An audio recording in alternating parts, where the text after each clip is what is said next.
This gorgeous woman was one of the first Mexican American actresses to make it big in Hollywood. Lupe Vélez was an actress in the golden era of Hollywood. They called her the Mexican Spitfire because of a series of films she did. But let's face it, Hollywood is racist, so they gave her some stereotypical names. Hot Tamale, Senorita Cyclone, Whoope Lupe, stereotypical. Not only was she well known for her on-screen performances, but her personal life was a bit tumultuous. Lupe took her own life at the age of just 36. Lupe loved and she loved hard, and she had some jealous tendencies. In the press, she was often pitted against fellow Mexican American actress Dolores Del Rio. Dolores was mostly cast in what they called the classy roles, where Lupe's roles were considered to be more fiery and vivacious. Because Lupe knew how to work the press, she would often make comments about Dolores, igniting a public feud, if you will.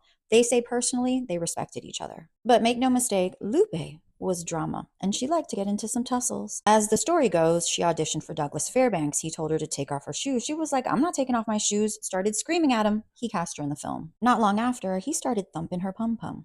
She was linked to Charlie Chaplin, because who wasn't? Clark Gable, look at those ears. Tom Minks, who reminds me of Cal Worthington in his dog Spot. And most notably, Gary Cooper, who, yes, I know is a Viking. These two were together for about 3 years, and it was intense. They loved hard, they fought hard. He was paddling in her goo canoe. When they argued, it got wild. We're talking chasing Gary around in a kitchen with and him needing stitches. There are stories that she showed up to a train station with a pew-pew, although many people say this was greatly exaggerated. She had beef with Marlena Dietrich, as she should, because there were rumors that Marlena and Gary were playing rumpy-pumpy in between takes. The point is, it was toxic. He was so stressed out, he was losing weight, and when Lupe met his mother was like, dump her.